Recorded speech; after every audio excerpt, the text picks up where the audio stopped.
Bonjour et bienvenue à cette nouvelle conférence qui traite de la place de la psychologie dans la médecine. Question importante, question délicate, parce qu'en Occident, la psychologie humaine et la médecine font l'objet d'études tout à fait distinctes. Fac de sciences humaines d'un côté, fac de médecine de l'autre, alors qu'il est difficile de séparer logiquement le corps de l'esprit dans l'être humain et d'ignorer les interactions entre le corps et l'esprit dans la santé comme dans la maladie. Et même dans les médecines traditionnelles, il n'est pas si courant que ça de trouver la psychologie à sa juste place dans les programmes, et ni la psychothérapie, ou un terme équivalent, en tout cas l'usage de la psyché dans un but thérapeutique, alors que nous allons le voir, c'est quand même une des branches principales de la médecine, et que les médecines anciennes reposaient essentiellement là-dessus d'ailleurs. Donc, ça vaut la peine de se poser la question 5 minutes de ce qui se passe là-dedans et de ce que ça fait sur le reste, et de se demander comment il est possible de l'ignorer lorsque l'on fait de la médecine. D'ailleurs, se poser la question de la place de la psychologie dans la médecine, en ce qui concerne l'être humain, on pourrait presque avoir honte de poser la question. Et d'ailleurs, dans un ouvrage qui remonte à environ 300 avant Jésus-Christ, le Neijing So Wen, ouvrage de médecine chinoise, sont clairement évoquées des situations cliniques où une personne, à la suite de certains chocs émotionnels précis, peut développer, par exemple, ce qu'on appellerait aujourd'hui un cancer des ganglions lymphatiques ou une maladie dégénérative. Et effectivement, à la suite de cette citation dans le Neijing, on dit que cette perte, par exemple, de biens matériels ou de personnes que l'on aime provoque un marasme qui se cristallise, et puis voilà, les muscles fondent, etc. Et c'est précisé à la fin de quelle qualité est l'art du médecin qui ignore cela. 300 avant Jésus-Christ. On peut continuer de se poser la question. De quelle qualité est l'art d'un médecin qui ignore cette interaction criante entre les états psychiques et l'état physique qui peut s'en suivre? Ce qui ne veut pas dire, on y reviendra, qu'il faut tout psychologiser non plus, parce que c'est un défaut extrême inverse qu'on a un peu chez nous, et ça, c'est pas bien non plus. Mais toujours est-il qu'il ne faut pas ignorer tous les paramètres qui peuvent mener à la maladie, ou permettre de rétablir la santé. Le docteur Liang Kokuan, dans son enseignement de la médecine chinoise, précisait clairement qu'il existe 4 grandes branches thérapeutiques à la médecine chinoise. C'est-à-dire, pour soigner un être humain, on a une grande panoplie d'outils, parce qu'un être humain c'est un peu complexe. Il y a de la matière, il y a de l'énergie, il y a de l'esprit, tout ça, ça marche ensemble. Il y a les interventions externes, c'est tout ce qui permet de soigner une personne depuis sa surface. Alors là-dedans, on a l'acupuncture, le massage, les emplâtres, pourquoi pas la chirurgie, les mobilisations articulaires, etc. Il y a les interventions internes, c'est-à-dire faire ingérer des substances pour corriger le fonctionnement interne, bien entendu toute la pharmacopée chinoise, les médicaments, mais aussi la diététique par exemple. Il y a les exercices, tout ce qui est postural, tout ce qui est ergonomique, ça inclut le Qigong, ça inclut les pratiques, disons, de correction ergonomique, le fait de prescrire de la marche ou certaines activités particulières ou certains mouvements particuliers pour traiter des maladies. Et puis il y a Xinyi Taoyin, c'est-à-dire rééduquer le cœur égaré, diriger, conseiller, réorienter, faire réfléchir, c'est-à-dire recadrer, pourrait-on dire, pour utiliser un terme plus moderne, certains points de vue pour aider la personne à voir sous un autre angle un problème et s'apercevoir que l'œuf il peut être rond ou ovale, c'est juste une question de point de vue, et que c'est souvent la personne qui crée le problème et non pas le problème lui-même. Donc une des 4 grandes branches du système médical chinois, c'est d'agir sur l'esprit pour permettre d'agir ou sur l'esprit ou sur le corps, parce que la psychologie ou la psychothérapie n'est pas uniquement destinée à traiter les problèmes psychologiques. Dans l'exemple que je vous ai donné précédemment, on peut tout à fait désamorcer un processus somatique en changeant de mentalité à temps. Donc, une médecine qui se veut vraiment générale se devrait logiquement d'être une médecine globale, une médecine systémique, qui garde à l'esprit le fait que les organes sont reliés entre eux, c'est-à-dire qu'on ne peut pas étudier dans le corps les organes séparément. N'importe quel garagiste doit savoir comment un moteur fonctionne avec toutes les pièces en interaction les unes avec les autres. Une médecine qui relie le corps à l'esprit, parce qu'on ne peut pas non plus séparer de façon complètement schizophrène les deux éléments. On voit trop facilement comment les dérèglements du corps entraînent des gens qui se lèvent de mauvais poils parce qu'ils n'ont pas assez dormi. Voilà, ça part d'un physique, ça arrive dans du psychique. Le psychique qui va vers le physique, bien entendu, c'est-à-dire qu'un trouble psychologique qui génère ensuite, je ne sais pas, des maux de tête, des insomnies, un ulcère, etc. Et puis, une médecine généraliste doit aussi relier l'être humain à son environnement social, son environnement naturel, parce que nous sommes des êtres ouverts, des êtres sociaux, et nous fonctionnons en interaction avec le milieu. Nous avons besoin de nous laisser traverser par de l'air, par de la nourriture, par des informations, et c'est tout ça qui va nous faire fonctionner. Donc évidemment, on n'est pas complètement blindé par rapport à ça, et on peut aussi avoir des difficultés d'adaptation à ce monde, que ce soit sur le plan physique ou sur le plan psychique. Donc une médecine qui ignorerait le fait que les organes sont reliés, que le corps est lié à l'esprit, ou que l'homme est lié à son environnement, c'est une médecine qui se condamne à une vision extrêmement rétrécie, restreinte du fonctionnement humain. En dépit de ce que je viens de vous dire, c'est-à-dire qu'est-ce que une médecine cohérente devrait prendre en compte pour comprendre l'être humain dans sa globalité, on s'aperçoit qu'il n'y a quasiment pas d'études de la psychologie humaine dans les études de médecine chez nous. Il y a quelques heures, certainement, mais c'est rien, quoi, si on compare avec le corps. Et l'esprit n'est pas moins important que le corps, le conducteur n'est pas moins important que le véhicule. Hein. Alors bien sûr, il y a des philosophes qui se posent la question de savoir si nous sommes des êtres humains venus sur Terre faire une expérience spirituelle, ou si nous sommes des êtres spirituels venus sur Terre faire une expérience humaine. Et puis bon, la médecine, c'est pas de la spiritualité, mais enfin, quand même, on aimerait bien qu'il y ait un peu plus d'heures d'études sur la psyché, sur le fonctionnement des émotions, des pensées, des désirs, et de ce que ça peut provoquer sur le plan de la pathologie. À l'inverse de ça, ou en complément, ou en aggravation de ça, on s'aperçoit qu'il y a des campagnes visant la santé qui, par ignorance de la psychologie humaine, sont totalement anxiogènes, c'est-à-dire fabriquent de la maladie. Et là, je vais prendre 2-3 exemples tout simples, des photos que j'ai prises moi-même en me promenant dans différentes villes, dans des abribus ou des choses comme ça. Par exemple, sur le cancer. Vous avez la première photo, vous voyez, cancer du sein, ce n'est pas parce que vous ne sentez rien que vous n'avez rien. Intéressant. Parce que si on réfléchit autrement, ça veut dire je ne sens rien, donc j'ai peut-être un cancer.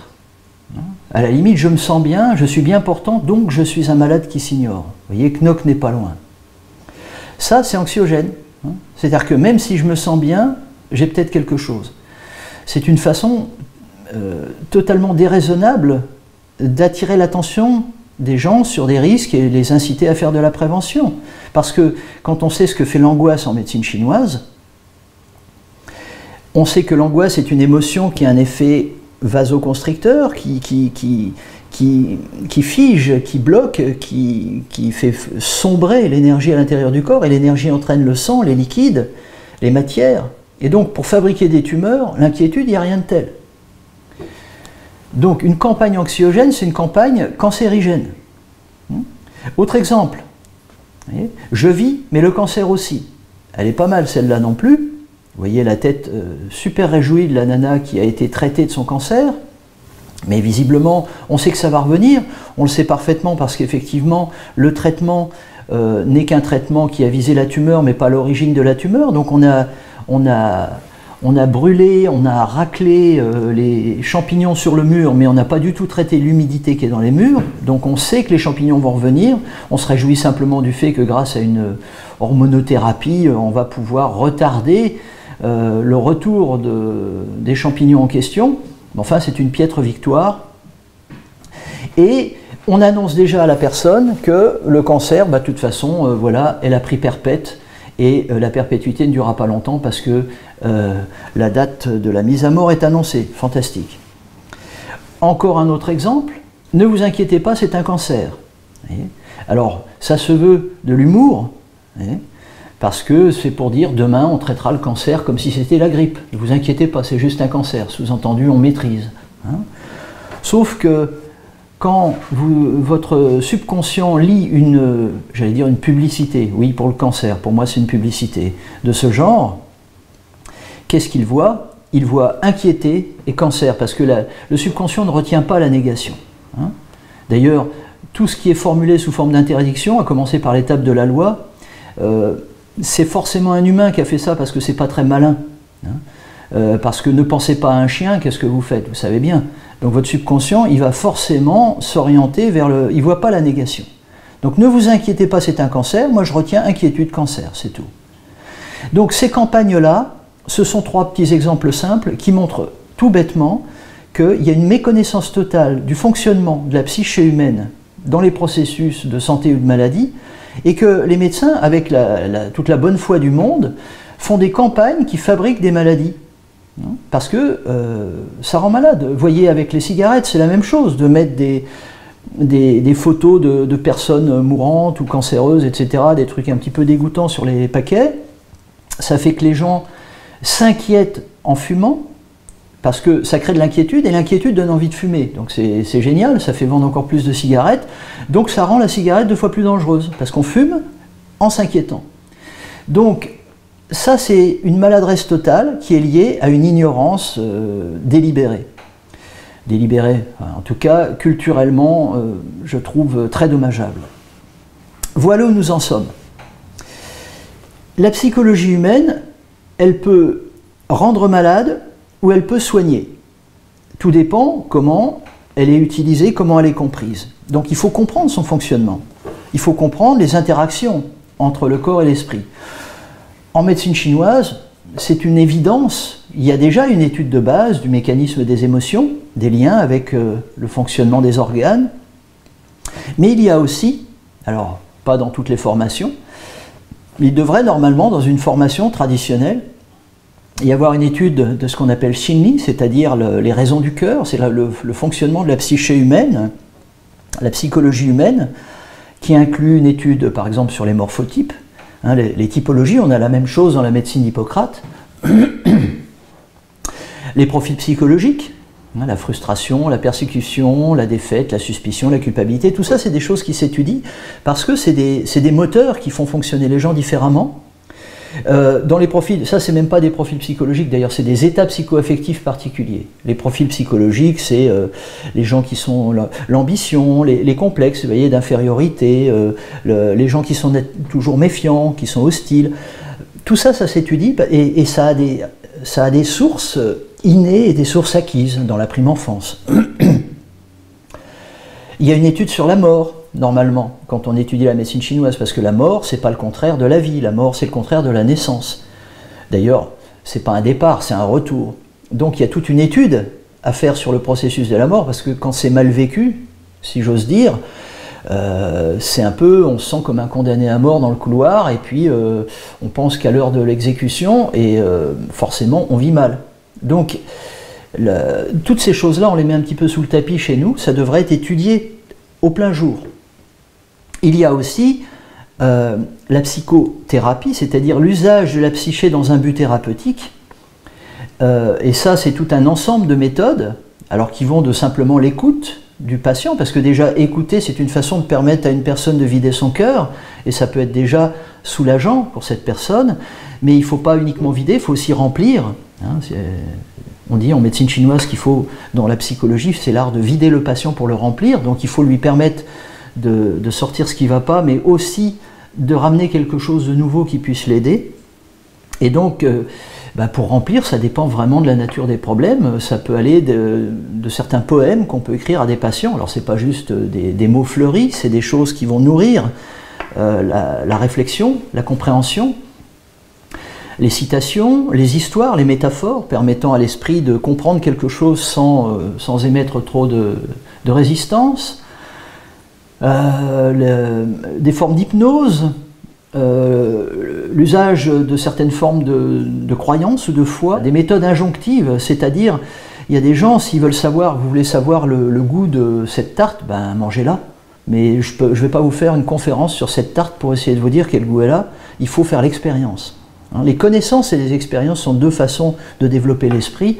Et chez nous, on est très intellectuel. On parle de certaines choses sans jamais les faire. Parfois, il faut amener les patients à faire certaines choses aussi. Tant qu'on n'aura pas fait certaines expériences, il y a des fois, il faut se brûler, sinon on ne comprend pas. Toutes ces méthodes sont importantes et elles font partie de la médecine chinoise. La méditation fait également partie des méthodes d'introspection, permettant de calmer l'esprit, de pouvoir voir des choses émerger qui sont au fond de nous. Mais pour ça, il faut un système de décantation. C'est plus tellement dans notre culture. Tout ça, c'est des choses à cultiver, à expliquer et à utiliser parfois vis-à-vis des patients. C'est une branche qui est ésotérique, c'est-à-dire qu'elle était transmise au niveau des étudiants qu'à des personnes elles-mêmes capables de comprendre ce qu'on explique. Parce que, évidemment, on n'étudie pas la psychologie pour régler ses problèmes, on étudie la psychologie pour aider les autres. Mais pour ça, ça veut dire qu'il faut qu'on ait déjà réglé certains problèmes. Et donc, c'est vrai que c'est une branche qui n'est peut-être pas facile à transmettre de façon, par exemple, livresque simplement. Souvent, c'est une branche qui était transmise uniquement en tradition orale. Et c'est pourquoi il y a eu un problème au niveau de la révolution culturelle, parce qu'évidemment, l'émancipation des consciences, quand il y a un grand timonier qui se charge de la conscience collective, c'est pas à l'ordre du jour. Donc tout ce qui touchait à la psychologie humaine, en matière de médecine chinoise, a un petit peu disparu au moment de la révolution culturelle en Chine, parce qu'on n'est pas censé penser différemment des autres. Et lorsqu'elle a été réintégrée, oui, on nous a reparlé de l'acupuncture, de la pharmacopée, du qigong, mais comme par hasard, la psychologie, ah non, en médecine chinoise, on n'en parle pas beaucoup. Pourtant, oui, il y a tout un pan de la médecine qui porte là-dessus. Alors, on a eu la chance avec le docteur Léon Kokuen d'avoir le représentant d'une lignée de médecins qui, depuis le XVIIIe siècle, ont cultivé cette branche, l'ont étudiée d'ailleurs en relation beaucoup avec notamment les processus de cancer, et donc c'est vraiment quelque chose de précieux. Mais c'est très regrettable que même dans les médecines dites traditionnelles, on ait un petit peu oublié cette partie-là. Lorsque dans certaines écoles de médecine chinoise, vous trouvez néanmoins annoncé une formation en psychologie, il faut encore voir le contenu, parce que le menu n'est pas toujours le plat. Et puis enseigner et former, c'est deux choses différentes. Il y a quand même, disons, des particularités à l'enseignement de cette branche. Il faut bien comprendre qu'il ne suffit pas d'écouter ou de parler à un patient pour faire de la psychologie. Il y a des gens qui s'imaginent que comme M. Jourdain faisait de la prose sans le savoir, vous savez, chez Molière, voilà, il suffit d'avoir des patients, d'avoir le statut de soignant pour forcément être psychologue. Absolument pas. Il faut connaître, reconnaître, différencier des profils psychologiques, voir quelle est la personne qui s'exprime, comment elle est structurée, de quoi elle souffre. Ne pas confondre ce qu'est la personne et de quoi elle souffre. Prenons l'exemple d'une personne, par exemple, qui est d'un tempérament ambitieux. Ça s'appelle zida en chinois, grande ambition. Quelqu'un de yang, vous voyez, qui veut faire beaucoup de choses. C'est son tempérament. Le tempérament ne change pas. Comme disait un grec, on ne fera jamais marcher un crabe droit. Donc ça, c'est reconnaître la personne comme elle est. Ensuite, cette personne, parce qu'elle a une grande ambition, elle souffre, par exemple, de frustration, parce qu'elle n'arrive pas à faire tout ce qu'elle veut. Donc son problème, c'est la frustration qui va la rendre malade. Son problème, c'est la frustration. Mais si vous dites à cette personne, ah bah oui, vous êtes frustré parce que vous êtes trop ambitieux de nature, vous aggravez la frustration. C'est-à-dire que vous n'êtes pas psychologue du tout. Peut-être vous avez repéré la personne, mais vous avez bêtement dit ce que vous voyez, et ce n'était pas forcément très psychologique. Donc, c'est vraiment un boulot, la psychologie, de reconnaître les gens, de voir de quoi ils souffrent et de les aider à ne pas souffrir sans forcément prendre plaisir, un plaisir malin, au sens tumoral du terme, à dire tout et n'importe quoi aux gens. Il faut savoir aider les gens à se vider. Il faut savoir aider les gens à se remplir. Mais ça ne veut pas dire les remplir de ce que nous on pense. C'est les remplir de ce qu'eux ont besoin, les laisser se remplir eux-mêmes. Les aider, comme disait l'autre, à trouver leur voie, pas leur imposer la nôtre. Il faut maîtriser les différents outils. C'est pas toujours évident de trouver le bon conseil, la bonne métaphore. Si vous adorez une histoire, bah oui, si vous la racontez à n'importe qui, ça tombe à côté.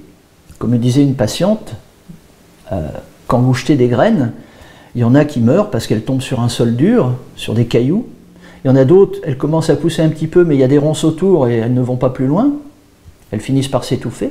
Puis enfin, certaines graines poussent Donc lorsque, par exemple, dans une conférence, je balance des informations comme ça, je ne sais pas du tout où elles tombent.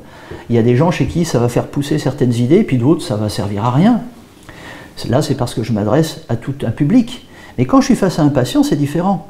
Là, je sais qui j'ai en face de moi. Ce n'est pas une caméra, c'est un être humain avec une histoire que j'ai appris à comprendre. Et là, quand je vais lui dire quelque chose, il faut que ça porte. Donc le même mot peut servir à rien, il rentre l'air, sort là, mais c'est pareil pour une aiguille d'acupuncture ou une plante. C'est l'adéquation de ce que l'on dit, de ce que l'on conseille au patient qui va faire la puissance du traitement. Ce n'est pas la puissance intrinsèque du produit ou de l'histoire. Donc, être psychologue, c'est ça. C'est d'abord de voir, de comprendre et ensuite de donner le conseil adapté à ce que l'on a vu. Et d'utiliser le bon outil. Écrire un poème à certains patients, ça va juste les faire rigoler. À d'autres, ça va les faire pleurer. Donc, c'est ça qui est important de reconnaître. Dans le Neijing, il est dit que si, dans certaines maladies, toujours à propos de ce passage sur les personnes qui tombent gravement malades suite à une émotion, il est dit aussi que dans ces maladies-là, si le médecin n'a pas assez d'autorité pour détourner l'esprit du malade, toute la médecine sera impuissante. Ça veut dire que la psychothérapie fait partie intégrante de la médecine chinoise. Elle n'a pas été développée comme les autres branches par la suite, et pourtant c'est dit texto dans cet ouvrage qui est la Bible de la médecine chinoise. Si le médecin n'a pas assez d'autorité pour détourner l'esprit du malade, toute la médecine sera impuissante. Et voilà ce qui se passe quand vous voyez, quand on traîne dans les départements de cancérologie. On aimerait avoir plus de médecins psychologues que des personnes qui vous annoncent simplement votre prochain cancer. Et puis il faut savoir combiner toutes ces méthodes avec les autres branches de la médecine chinoise. C'est-à-dire que vous pouvez profiter d'une séance d'acupuncture quand vous êtes praticien de médecine chinoise, puisque la personne est détendue, ou d'un massage, elle est dans un état que les gens de Palo Alto appellent de psychothérapie, non, d'hypnothérapie sans transe apparente, c'est-à-dire qu'elles sont dans un état de réceptivité consciente, mais où la conscience est reposée, qui permet par exemple d'envoyer des messages au subconscient. Donc vous pouvez faire de l'hypnose sans annoncer que vous en faites, mais vous pouvez envoyer des petites choses dans un état comme celui d'une personne qui est détendue sous des aiguilles pour permettre de glisser des petites informations qui vont lui servir aussi, et c'est comme si vous mettiez des aiguilles en plus. Donc, il ne s'agit pas de se croire psychologue simplement parce qu'on exerce une pratique de santé. En médecine, on rencontre beaucoup d'égos surdimensionnés. Vous savez, les grands professeurs. Ou des égos déréglés. Des égos déréglés par la fierté. Vous voyez, moi je sais, vous ne savez pas. Hein? C'est qui le médecin? Il y a des patients comme ça, ils posent des questions et tout de suite le médecin dit mais c'est vous ou moi le médecin? Mais qui est au service de qui? Hein? Des égos déréglés par la crainte. La crainte de perdre son jugement rationnel, c'est-à-dire si je m'investis trop émotionnellement, si j'essaye de comprendre ce patient, si je sors de mes schémas, si je ne conserve pas une certaine distance, une certaine froideur, un certain détachement, je ne vais plus pouvoir soigner. Mais ça, c'est de la peur quelque part. Des égos déformés par le formatage de ce qu'on a étudié parfois en médecine, hein, ou par des obsessions personnelles, hein, c'est-à-dire attention aux microbes. Moi j'ai appris que les microbes étaient partout et donc je projette cette peur chez tous les patients. Vaccinez-vous, quoi, vous n'êtes pas vacciné, mais c'est quoi, vous êtes fou, hein, vous êtes un inconscient et vos enfants. Non, réfléchissons sur l'ensemble de ces choses-là sans peur et sans conditionnement, et sans intérêt, sans conflit d'intérêt. Des égos déformés aussi par le fait que le praticien c'est un être humain qui a encore ses problèmes et que des fois on voit des thérapeutes qui cherchent la solution à leurs problèmes chez leurs patients. Alors forcément, ils vont orienter les patients en disant vous êtes sûr que vous n'avez pas tel truc, parce que quelque part, sous-entendu, moi je l'ai, et du coup ils vont aller fabriquer peut-être sans s'en rendre compte des nouveaux problèmes chez les autres. Ou alors ils vont être obsédés, on le disait tout à l'heure, par des problèmes, certains, par exemple, je ne sais pas, des causes psychologiques. Et ils vont chercher dans des pathologies somatiques, à l'inverse, à tout prix une cause psychologique, alors que la cause n'était pas d'ordre psychologique et le patient il rentre avec un problème, il repart avec deux problèmes. Tout ça, c'est pas juste. Tout ça, c'est des praticiens qui n'ont pas réglé leurs problèmes à eux, ou alors qui ont, je vous dis, qui les ont tellement bien réglés d'une certaine façon qu'ils vont embarquer tout le monde dans leur vision des choses, mais ils ne se mettent pas au service des autres, véritablement. On a aussi un autre problème avec la médecine occidentale, c'est les machines.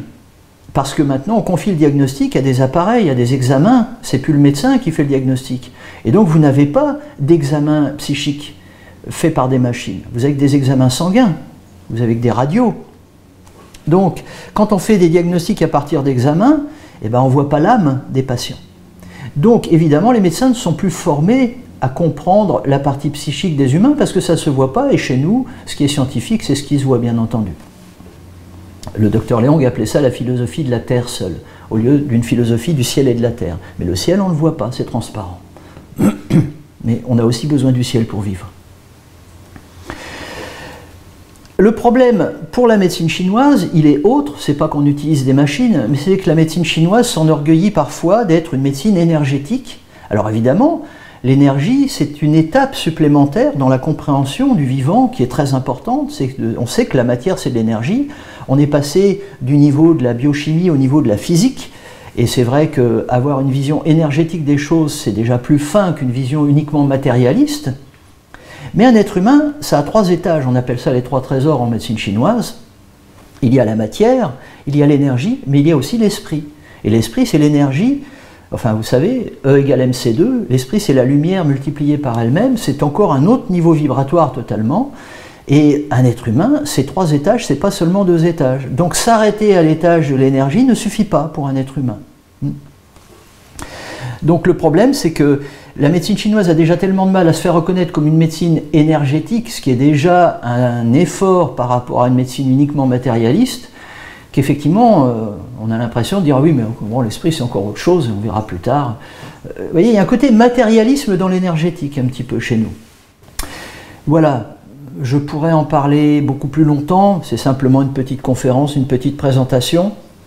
Je voudrais laisser du temps à des internautes de poser des questions sur lesquelles je répondrai ensuite par mail. Je voulais simplement dresser un petit portrait de ce qui me semblait important concernant cet aspect du fonctionnement humain et de soulever ce petit lièvre, de montrer que ce soit en médecine occidentale ou en médecine chinoise, il était peut-être temps, hein, si on veut que le XXIe siècle ne soit pas que matérialiste et même peut-être que énergétique, de se poser la question de l'importance de l'esprit humain dans le fonctionnement humain et dans la santé.